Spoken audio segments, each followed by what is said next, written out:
to see Inspector Lestrade at once. Your name, sir? Dr. John Watson.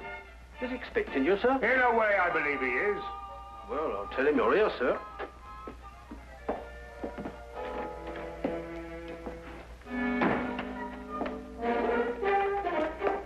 You can go in, sir. Ah, Dr. Watson, I didn't expect to have the pleasure of seeing you again so soon. Will you kindly read that? What is it? Read it. Oh. Yes, sir. Oh. I think it's disgraceful, sir. Absolutely disgraceful. What? Yes, and I'm glad you're here so that I can tell it to you personally. Why, you and I both know that it was Sherlock Holmes who solved the Cunningham case. If it wasn't for his brilliance and his persistency, the facts would never have been brought to light. And I think it's scandalous, sir, that the newspapers should have given me all the credit and said so very little about his magnificent achievement. What do you think, Doctor? I absolutely agree with you. I'm glad you're on my side, Doctor. Why, of course. I'm so glad you take it that way. And what does Holmes think? Oh, he doesn't mind. You know, he doesn't care who gets the credit. Oh, dear old Holmes, such a modest fellow. Yes, well, look, you must give him my kind regards. Yes. And tell him that, although I know he doesn't think anything about it, I intend to get the newspapers to get the facts straight. Well, that's very good of you, Inspector. Oh, what's Holmes doing these days? Well, the last time I saw him, he was playing about with a lot of ink smudges and talking about the prints that fingers make. No. Good old Holmes, always experimenting. Inspector Lestrade, sir. Yes, what is it? There's been a murder reported at the home of Lord Beryl. What, Lord Beryl of the Foreign Office? That's him, sir. I'll be right with you. Excuse me, Doctor. Yes, of course. Lord Beryl. This is going to be a tricky situation to handle, what with the Foreign Office and who knows what else. Yes, indeed. Can I be of any assistance? I don't think so, Doctor. Oh, perhaps as a medical man. Mind you, I don't know what to expect, but I think you would be of invaluable assistance. Say no more. Here's the address, sir. Your carriage is waiting outside. Oh, thank you very much. Perhaps you'd care to acquaint Sherlock Holmes with what has happened. Well, I don't know. I don't know myself what's happened. As you said, the people involved make this case rather delicate. Perhaps a little suggestion now and then might help facilitate matters. One never knows. Yes, you're so right. Take a message to Mr. Sherlock Holmes of 221 Baker Street. 221B. Yes, of course, 221B Baker Street. Tell him what has happened and drive him to Lord Beryl's residence. Yes, sir. And tell him Dr. John Watson is already there. The flat's the first floor up. Yes, sir. Very good, sir.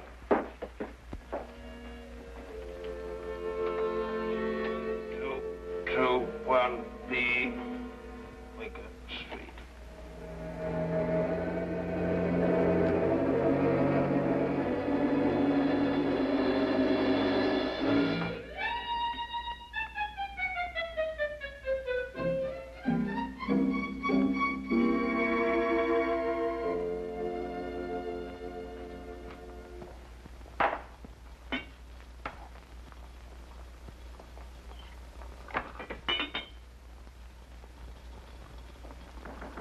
Come in.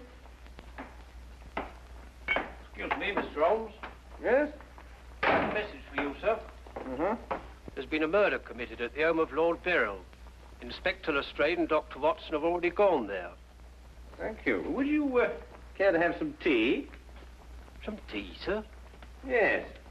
Is that what you're making? Oh, come along. Come and have a look at this. I'm working on an extract from a special series of pygmy poisons. Oh, very interesting, sir. Tea? Well, yes, I don't mind if I do.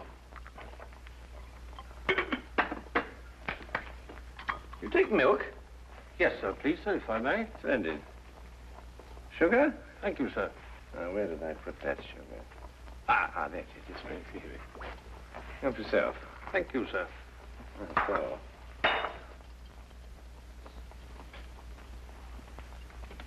What's this you're doing here, sir?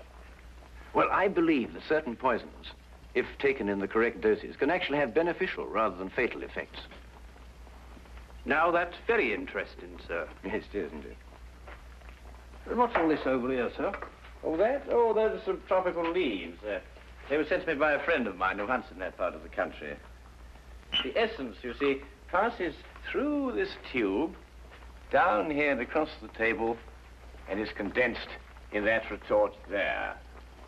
And what's that stuff in the bottom there? That's lime. That acts as a catalytic agent to combine the essence of the leaves with a dark, tar-like substance, which you can see at the bottom.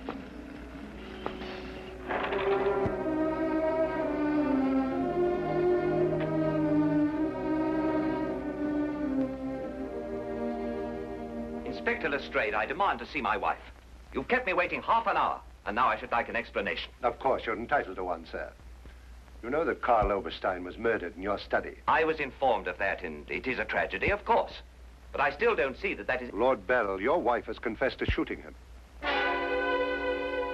What? That's why I couldn't allow you to see her. We were taking her statement. What does she say? Apart from the actual confession of murder, she refuses to say anything.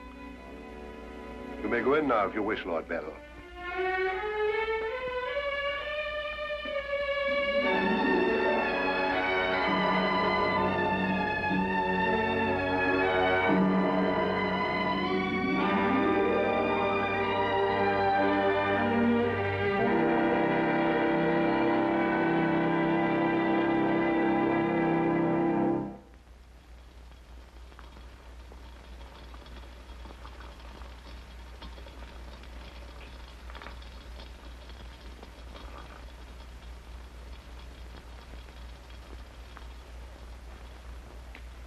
What's that you're putting in now, sir? Well, it's a form of acid dye.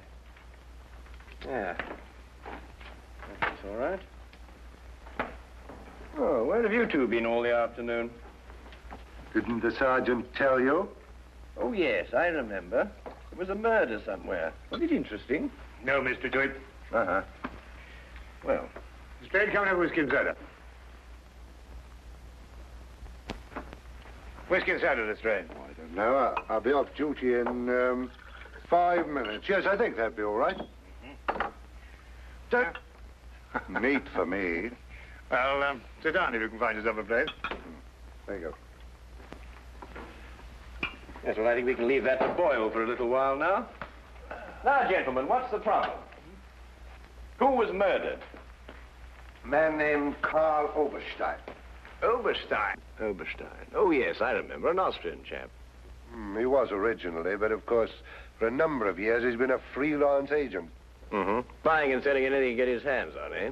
But his hands in a bit too much this time. Lady Beryl shot him. Holt Smith, 38. Oh, really? It was a nasty bit there. I examined the body before it was removed. Entire back of the head gone. Instantaneous death, of course. Did you find the bullet? No, the police surgeon will do that. It hadn't come out.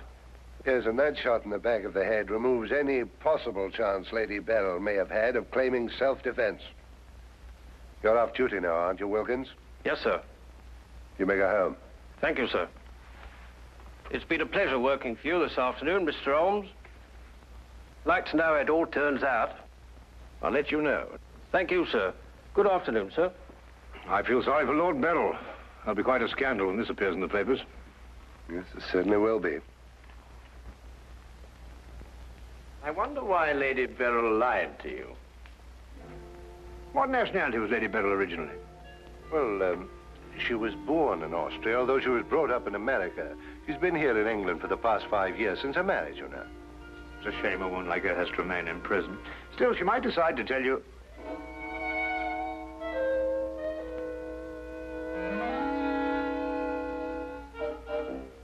What did you say? I beg your pardon? What did you say just now?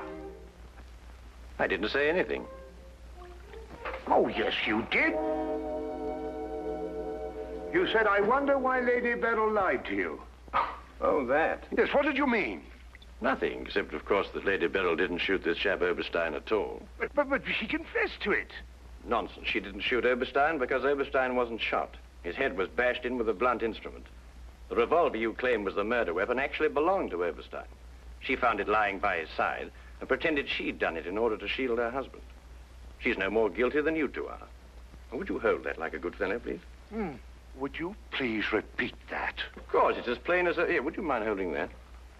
Oh, well, it's not plain to me. Well, you told me that Lady Beryl confessed to shooting Oberstein. But Oberstein wasn't shot.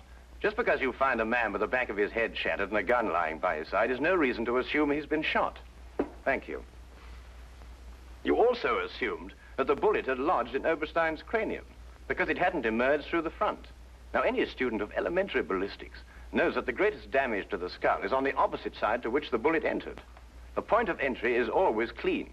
But the gun we found was an Austrian gun, and Lady Bell is an Austrian. Now, there's a logical bit of reasoning for you. Would you mind holding that, please? Lady Beryl saw Oberstein lying there and jumped to the same conclusion we did. Well, Lady Beryl's innocent. Then somebody else is guilty. Brilliant. We've got to get back to the premises and re-examine them for clues. You come with us, Holmes. This nonsense can wait. Nonsense? Nonsense. Nonsense? Did you say nonsense? I'll have you know, Inspector Lestrade, that if the law enforcement agencies of this country were a little, an infinitesimal amount more advanced than ancient Neolithic man, I would not have to be doing the basic research work that will in time benefit police bureaus throughout the earth. You may have a point, Mr. Holmes. A point? The only point is human, of which there is a paucity in the halls of our defense republic. So do you really think so? I certainly do think so. And I'll tell you a few other things in a bit.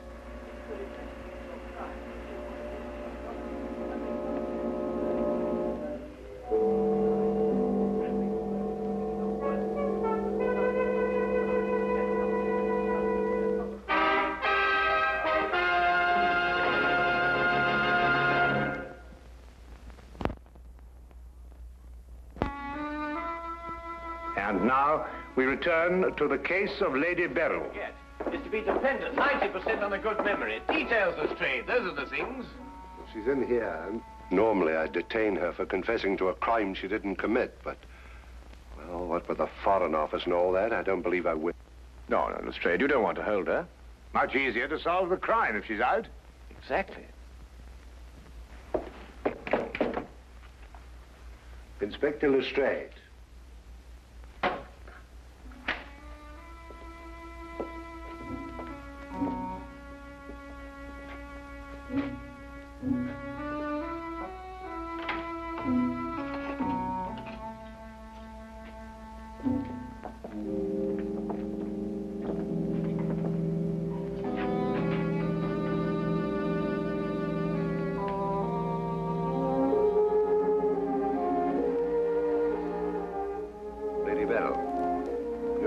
We're releasing you.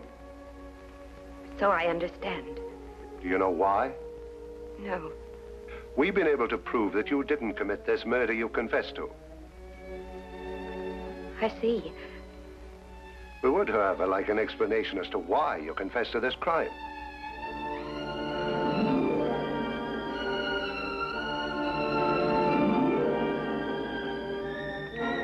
I prefer not to explain my actions, Inspector. You realize, of course, that your actions are in themselves punishable and that we could detain you. I see. You still prefer to make no statement? That is correct. Very well, Lady Beryl. You'll be released as soon as the formalities can be cleared. Thank you. Human beings lie to gain, to cover, or to protect.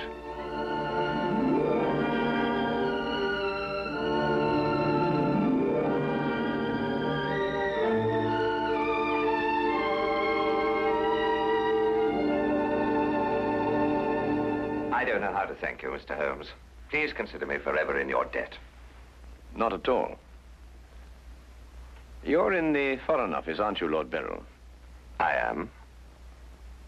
Had you ever met Herr Oberstein before? I had. Exactly when? Last week.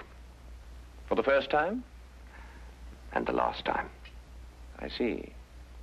I believe it was his habit to offer large sums of money to men in key positions for the information they may have had in their possession. I believe that was his habit, Mr. Holmes. Thank you.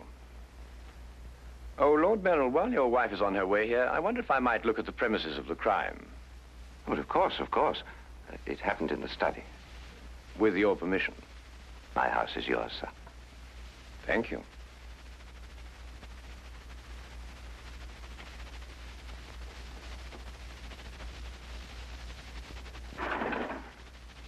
Well, now, let me see. Karl Oberstein was lying about there. Of course, it's been removed.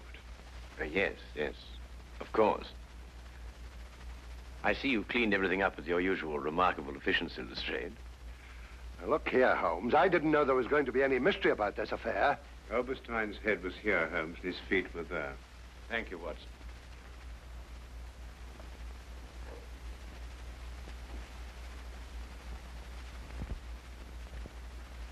Where was the gun lying? To the left of the body. Nearer the head or the feet? Nearer the head. Was Oberstein face up or down? Face up. I had to turn him over to examine him. Has there been any effort made to gain forceful entry into the house? No, none was reported. What? Lord Beryl, do you use glasses when you read? Yes, I do. These? Are they your only pair? Yes. Who first discovered the body? I believe my secretary. Is he here? Yes. I'll call him. Thank you.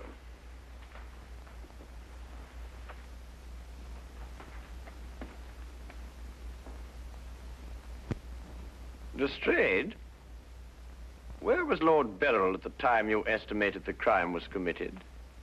He'd been at a meeting with high government officials all day. Oh, good, good. Why did you ask about the glasses, Holmes? It's because Lord Beryl wears glasses when he reads. But Lady Beryl confessed to a crime she didn't commit. What? This is my secretary, Mr. Ross. You've met Inspector Lestrade and Dr. Watson. This gentleman is Mr. Sherlock Holmes. How do you do? I understand it's through your efforts that Lady Beryl was returning home. Partially through my efforts. I wonder if I could impose upon you, Mr. Ross. Of course, sir. Would you mind taking these sheets of paper and roughly outline the position in which you discovered the body? Outline it in scraps of paper. If you would be so kind. Why, of course. What's the purpose of that? How many men have you on the premises, Lestrade? 2 outside. Why?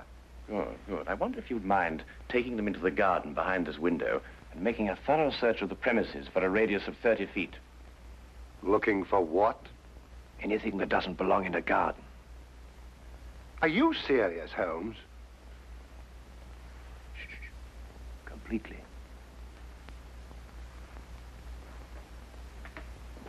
Let's got him out of our way. Have you examined your safe, Lord Beryl? I have, Mr. Holmes. All my papers are intact. Excellent, excellent. Does Mr. Ross have the combination to your safe? Yes? There's been no question of robbery. Of course not, Ross. One must ask these questions in an investigation. Of course. Good afternoon, Lady Beryl. Nina, my darling. How are you? I'm all right, George. Quite all right. You must rest. This experience must have been horrible for you. It's all right. It didn't last long enough to be too difficult. I don't know how, but Holmes has solved the entire thing. Has he really? Not entirely, Lady Beryl. Not yet. Do you expect to? I can only hope to. Mr. Holmes, if there's anything I can do to help. If it would not be too much of an imposition, Lady Beryl, I would like you to retake the position in which Mr. Ross discovered you when he entered the room.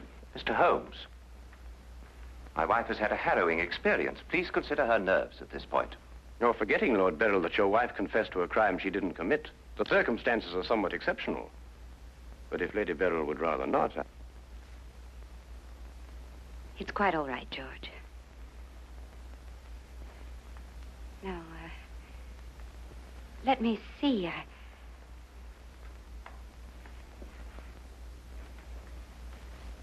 I was standing here. Exactly there? I believe so.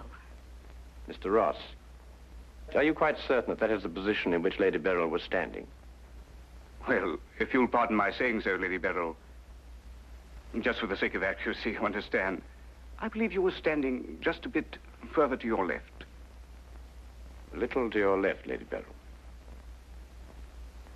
Like that? Yes, I'd say right there. Good. Now, Lady Beryl had a revolver in her hand. Mr. Holmes. That is correct. In which hand? My right hand. Mr. Ross? That's right. Lady Beryl's right hand. Lord Beryl, do you happen to have a revolver in the house? Yes, I have. May I have it? I'm not going to ask my wife to... Yes, I am. If your wife has no objection. Of course she has objections. I have no objections, Mr. Holmes.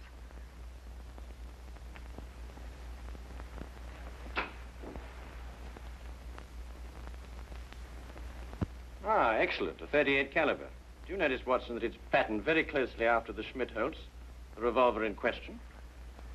Lady Beryl, is that the way you held it? I believe so. Mr. Ross?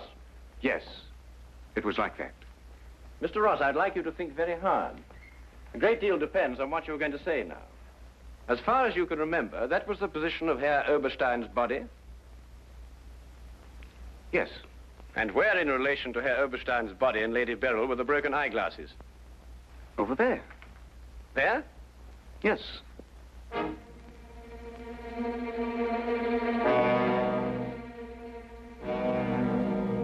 Watson, were there any glasses on the floor when you found the body? Absolutely not. You're positive? Positive. That's right.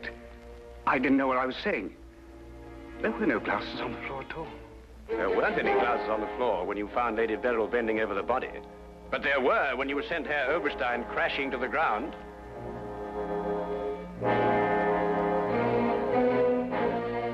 Before you run, Mr. Ross, look at Lady Beryl. I don't understand this, Mr. Holmes. Oh, very simple, really. Herr Oberstein approached you with an offer to buy Foreign Office secrets.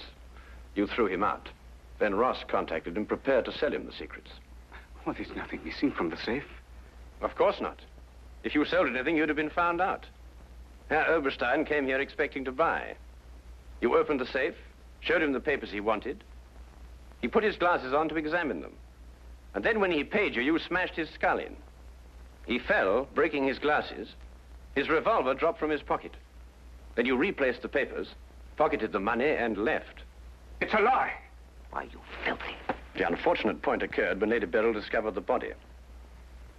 You read the evidence incorrectly. I thought the gun was my husband's. Similar, but not the same. And the glasses. A very common variety of frame. You gathered up the pieces, except a few fragments, and threw the frames away. Yes. Then you lied to protect your husband. Yes. Nina. Brilliant, Holmes. Absolutely brilliant. Thank you, Watson.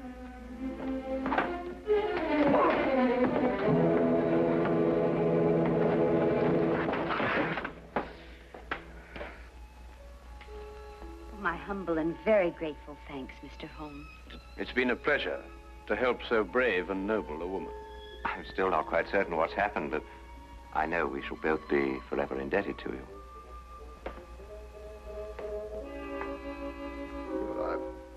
Searched the whole garden, Holmes. Couldn't find anything but this old pair of glasses. They've broken at that.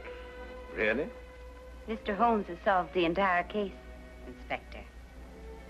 He has? How? By the little things, Lestrade. The little things that one must remember. The little things that make the difference between success and disaster. One must never forget that the difference between... Good heavens. Watson, What is it, Holmes? I left the gas on under the experiment. All Baker Street will be blown up. Holmes, I turned it off.